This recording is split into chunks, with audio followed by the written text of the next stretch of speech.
Well, hi everyone, Kate Locke here, and this week I'm going to talk about creativity, which was the focus on a couple of the articles that we read and really reminded me a lot of some of the things that we have read in 600 and 602. And one thing that struck me was all the different kinds of definitions of creativity that have been presented thus far. The one that we saw this week in Brookhart's article was that creativity, in its most basic sense, meant to be original and of a high quality. And she went on to explain how that definition could be used to help evaluate students if we were kind of specific about what we were looking for in that original and high quality thought.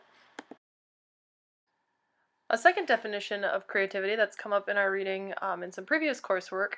was from Asm that said people associate creativity with being totally free and unstructured. And so I think for our students sometimes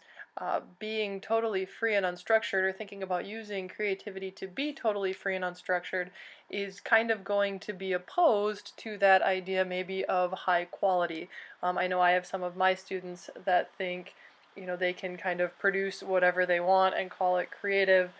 because they're expressing themselves without maybe necessarily meeting all the requirements of the project that I've laid out for them. And then a third definition of creativity that we've seen presented has come from Sir Ken Robinson, who said that creativity is a process of having original ideas that have value. And I think the trick in this definition becomes the have value piece, and how do you make a value judgment about what something is worth, and does something have worth, and are some ideas better than other ideas? And that gets into some of, I think, the more traditional grading piece, but the concept that was introduced this week is how do you take creativity and make it part of how and what you're assessing of students. And that's where I think that some of the ideas this week get a little bit hairy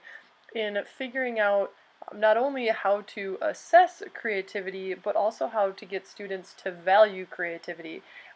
and to come up with creative ideas that have value. And that's why I think defining the concept of creativity is really important, because if we can't define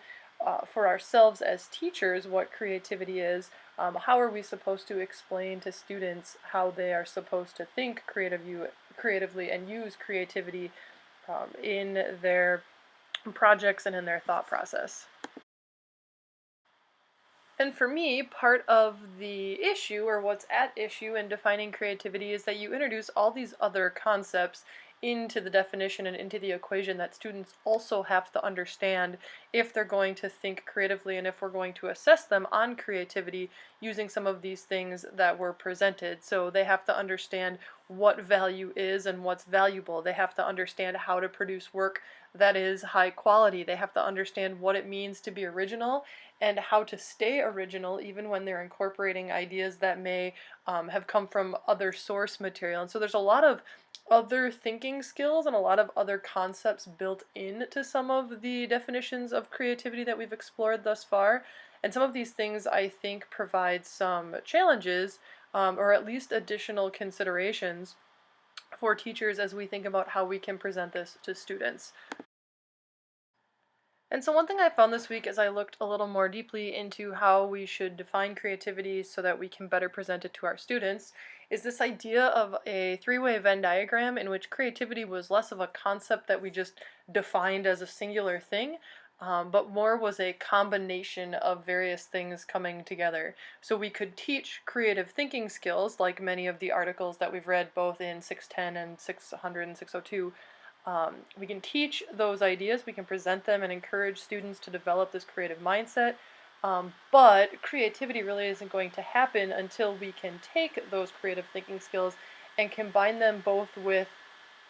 resources that they have access to, additional information, and also this internal motivation piece. The idea that students need to understand why they should be creative and they should want to be creative. And where those three things intersect, there we can find creativity.